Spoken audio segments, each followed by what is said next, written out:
Hello everybody, so today I just wanted to go over the current Druid build that I'm playing. So first off, you have a few different options here. I'm going to show you guys with uniques, kind of without uniques, what you need. So first off, you have Godslayer Crown, I think is pretty good. Harlequin Crest is going to be pretty good. Otherwise, you want to go Sovereign Helm of Might with triple companion. You want triple companion ranks and then armor. In the chest piece, you're going to want percent total armor, 3 damage reduction stats, and then the aspect of disobedience. So if you do not have Tybalt's Will, what you can do is you can run either Storm's Companion if you have it. If you also do not have Storm's Companion, you also do not have Tybalt's Will, what you can do is you can run Mad Wolf's Glee here. That'll be totally fine, but you need to make sure that you have Disobedience on your pants then. You always want to have Disobedience. You cannot afford to give up Disobedience, unfortunately. Yeah. So then on your gloves, you're going to have Critical Strike chance, Critical Strike damage with Werewolf skills, Lucky Hit chance, and then you can do something like Dexterity, Intelligence, something that's going to increase your Paragon. Just it's kind of a flex spot. You can kind of put whatever stat you want. You don't really need the ranks to core skills. It's not really useful because this is a core skillless build, so you don't really need that. And then you're going to want to have the rapid aspect on there, so you have basic skills gain 25% attack speed. Then in the pants slot, so Tybalt's Will, in my opinion, is going to be the best. The reason for this is because we have really good access to Unstoppable with Earthen Bulwark, as well as if you want to just take, you can also just take the Metamorphosis power in your Vampiric powers. That'll give you access to where you can activate it every single time you evade. So it's really good. It gives everything a 40% damage buff. It's just hands down the best. It's going to be hands down the best pant unique that you have right now for, I guess, specifically for the Druid build, because it just gives everything so much more damage. If you do not have Tybalt's Will, you can run Storm's Companion. If you do not have Storm's Companion, you can just run just regular pants, armor, and then damage reductions. So it can be close, poison, fortified. Don't really care. The main thing that you really need is the armor. If you want to push High Nightmare dungeons, the key stat that you need is armor. Always. I mean, yes, the damage reduction does help from poison, stuff like that, but you have to remember all of these things are conditional. So the main thing is like, if you have a low armor stat and you try to walk into a High Nightmare dungeon, what's going to end up happening is you're just going to end up getting one shot before you can actually get all of these damage reductions on. So having really high base armor helps with that and helps you be able to absorb that first hit, so you can actually get your resistances stacked, stuff like that. Like right now, my armor is honestly a little bit too low, even though, yes, with the Disobedience, when I stack it up, it does take me to the armor cap, which I think is like 14,000 or something like that. Now, I haven't done any extensive testing on it, but based on my own experience, it seems to be somewhere around 14,000. That seems to be, if I have less than that, I seem to start taking damage, maybe 13,000, I don't know, but you need it somewhere in there.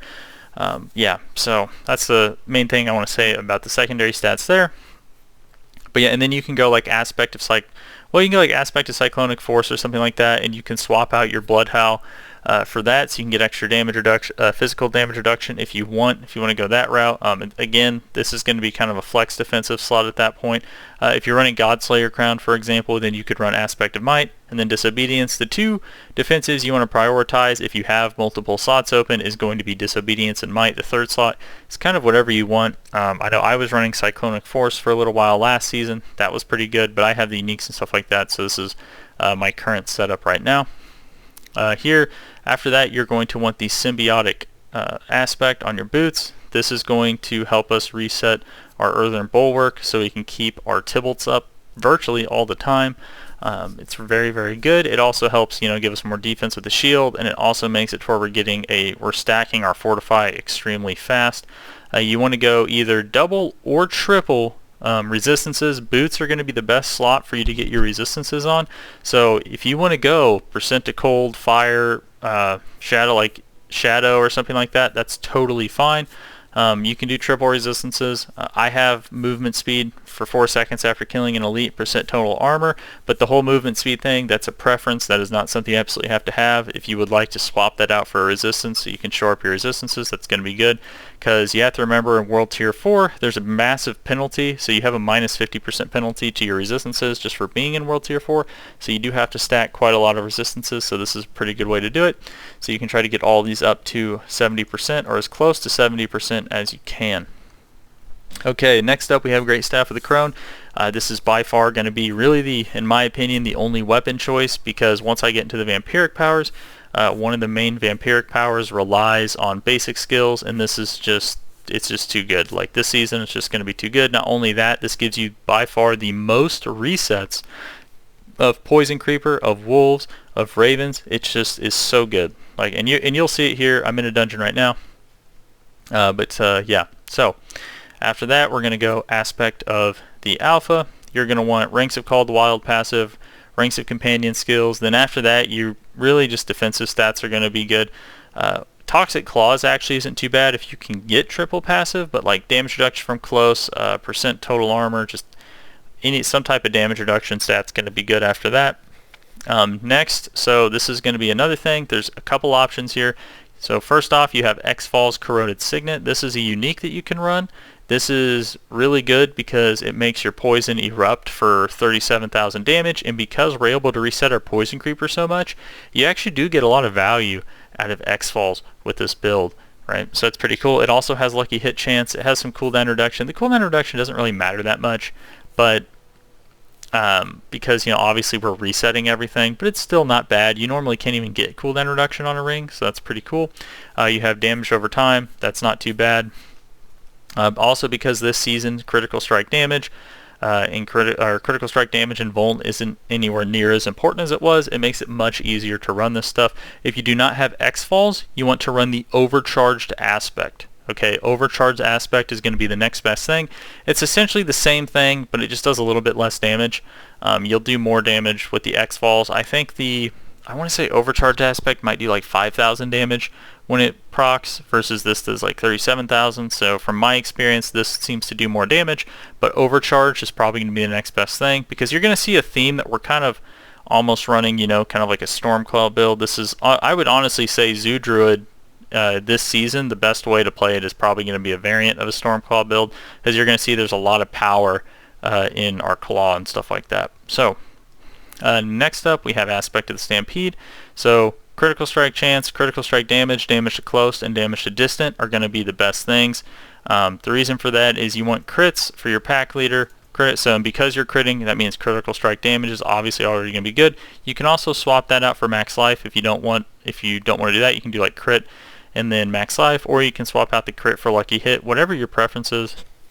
You have quite a few options there. But Aspect of the Stampede here, and then when it comes, just put in gems that shore up your resistances. If you have all of your resistances shored up, then you put armor in here.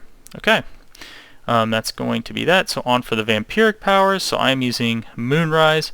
What this does is it increases our basic skill damage by 160%. It gives us 20% attack speed and 15% movement speed for 10 seconds whenever we use a basic skill. So it just supercharges our claw damage and turns this into a really high attack speed build. After that, we're going to be using Coven's Fangs. So pretty much whenever we walk up and we crowd control something with Poison Creeper, it's going to cause all of our companions to do 50% multiplicative increased damage. It also allows them to put Vampiric Curse on things. Next up, we have Ravenous. So we gain up to 40% of our total movement speed, or up to a 20% chance to increase your attack speed by 40% of your total movement speed. So the current bonus right now is 40%, but because we have things like this on my boots, I do get a little bit more value out of that. Another thing you can do is you can, if you don't need triple resist on your boots, you could change that movement speed to regular movement speed, and then you can also roll movement speed on your amulet as one of those 2 flex slots that you have. So yeah.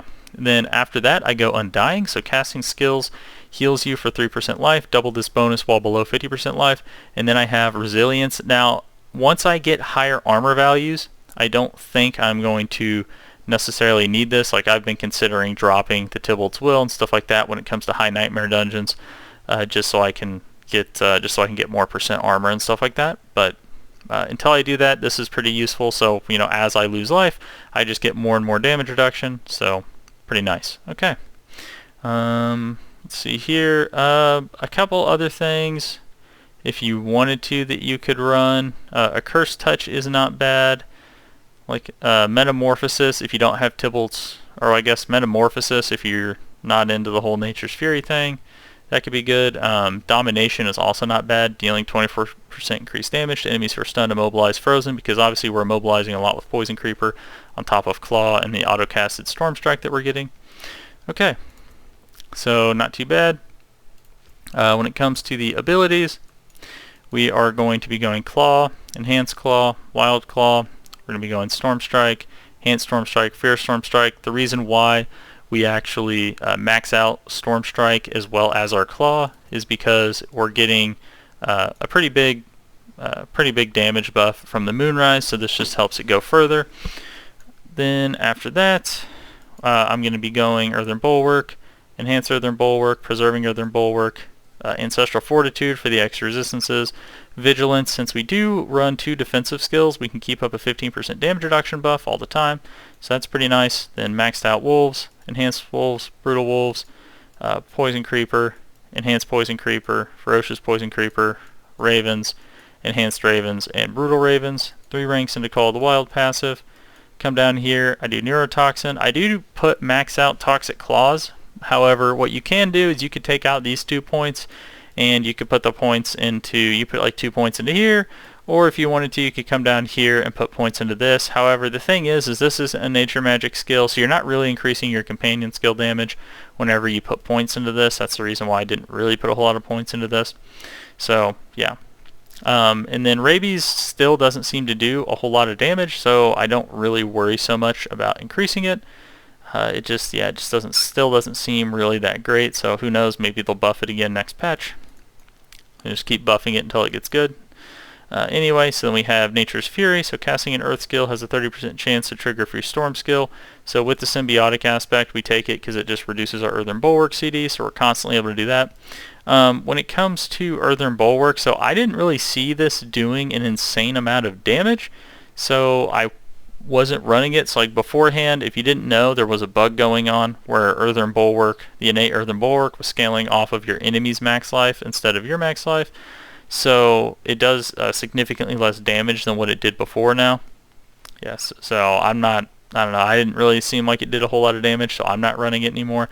But yeah, so that's the build. When it comes to the Paragon, I will have more cleaned up. I can optimize this a little bit more. I'll have a more cleaned up version of this in the description when it comes to the Paragon, but the main thing is we're running Exploit just so we can get that vulnerable application easier. We're going to be running Tracker. It makes our poisoning damage effects last 33% longer, as well as we do more damage to poison targets. We'll be poisoning things a lot with Poison Creepers, so that one's not too bad. Then we come over here, we have Wilds. This is a very big one. It is a massive damage increase to our companions. It also gives the passive portion a multiplicative damage increase. Then we come down here, we're taking Thunderstruck because that gives us a multiplicative damage increase to our Claw and our Storm Strike. And keep in mind, if you run Storm's Companion, Wolves do become a Storm skill, so then they also benefit from Thunderstruck as well. So if you're just trying to play like a Wolf Pack or something like that, there actually is something to be said about a Storm Wolf Pack build that you could do. Okay.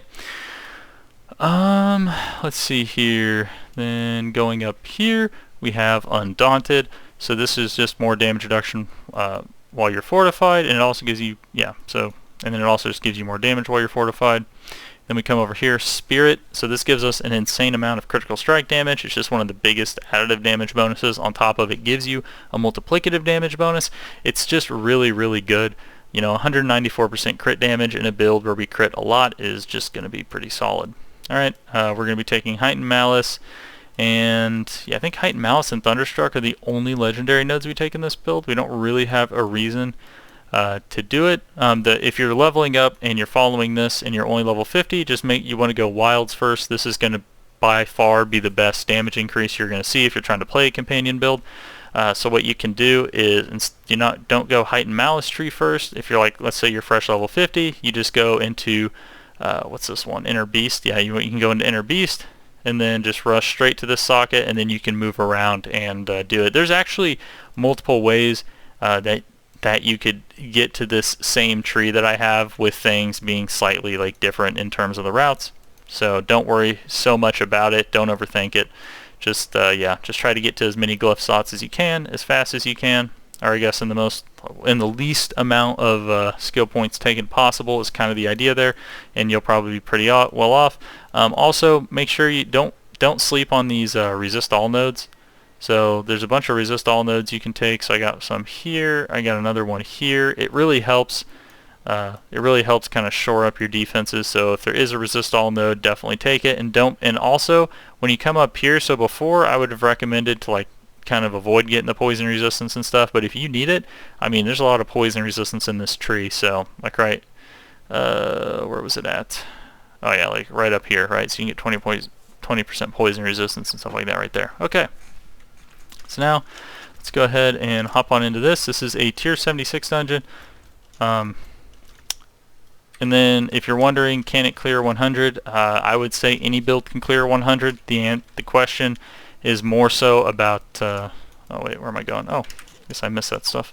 The question is more so about how much armor you have, as opposed to anything else. You just need to have your armor and your resists up. So when it comes to how much armor you need, I think around like 14,000. It's probably going to be what you need. So if you get there with the disobedience, keep in mind that's fine, but just be on the lookout. You might get one shot before you get your disobedience stacked, so don't sleep on the percent total armor.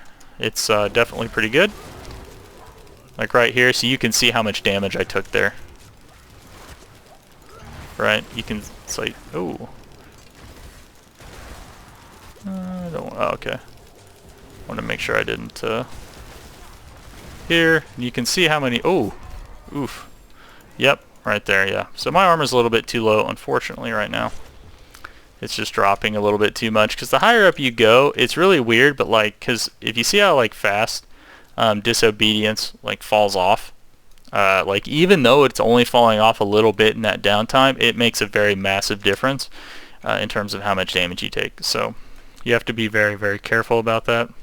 That's also why another thing here is I'm also running Godslayer Crown, so like what you can do is just do this. Now I have 20% more armor, and I'm sure we'll see the difference. And this is also why in High Nightmare dungeons it's a lot tougher to run a bunch of uniques. So here we go.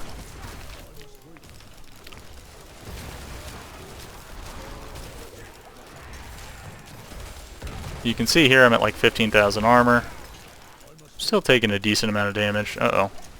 Yeah, don't. See, and I even tanked a heavy attack there. You can see like it's a night and day difference once you put more armor on. Like just having a higher base armor to start from makes all the difference. Like right now, I would imagine, I don't know, I could probably go up to like maybe an 85 with the current stats I have, but I need to get, I need to work on, I need to get a better necklace that has armor on it and stuff like that. Or not necessarily a necklace, but I just need to do a little bit more optimization there. I could also kind of route. I kind of want to find triple. Kind of want to get triple resist. Here, I just want to get out of that poison. As you can see, I'm just kind of standing in the poison there. Oh, am I dead? No, no, I'm not. No, I'm not. So not too bad, not too bad. You also see it's a really high DPS build. The way this build's pretty much played is just hit things until your companions reset, cast all your companion skills.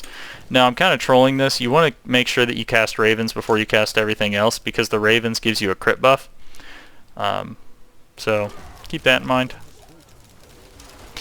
Oh, man, so much poison everywhere. But you can also see I'm just able to kind of cleanse the poison. And you can see how much damage the Poison Creeper is doing on him. Poison Creeper is like big damage. See 536,000. Yeah. Hold on, let me do this. Okay, who's giving them damage reduction? Okay, and look at, even Ravens does like, yeah, 520,000. Hey man, that's not very nice. Yeah. But let's see here. And keep in mind too, when it comes to this whole like nightmare I'm showing you guys like a nightmare dungeon tier 76 just to kind of show you, but when it comes to like Ubers, you have to remember that stuff's all like level 100. So it's like much easier to so like if all you're doing is doing Ubers, Helltide, stuff like that, this build will absolutely smoke all of that. Alright, here. Now I will say this, depending on how much health the bosses have, as this is a DPS build, it's not super bursty. It's not like the most insane bossing build, but yeah, it will do the Ubers in time, and it can survive the Ubers.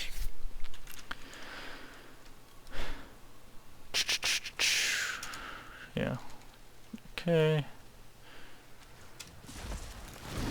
And this is also just kind of my first draft, so I'll see if I can optimize this even further to make it do everything I need. See if I can't find a really good setup.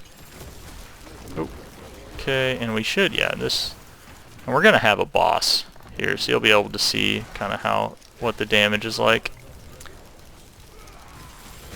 Yeah, oh my gosh, dude, the poison damage though. Poison Creeper MVP. Yeah.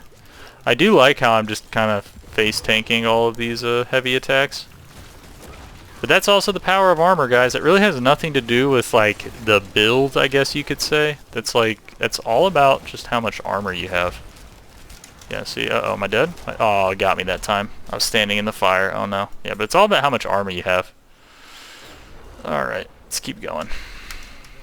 Keep on going. My biggest enemy, CC. Unfortunate. It's interesting. Oh no. Oh no, I made the grave sin. Oh god, no. Please, no. Oh no. It's okay. We don't need to talk about that.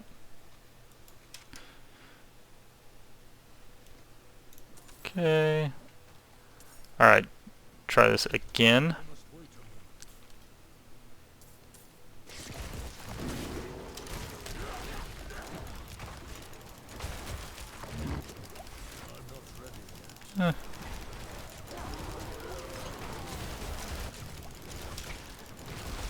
Oh no, am I dead again? Oh my god, that freaking heavy attack got me again. My gosh.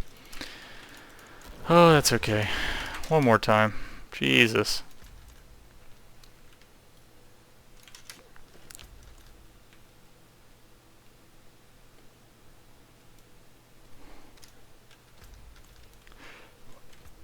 Yep. Ding, ding. Alright, we go again.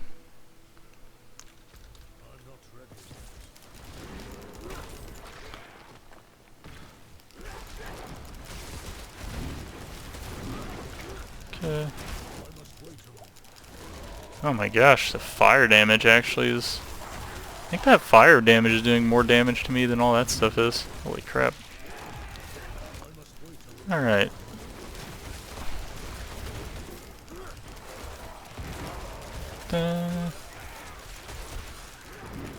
Yep. Okay.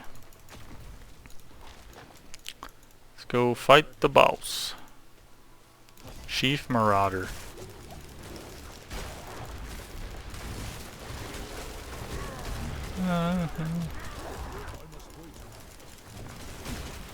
Yep.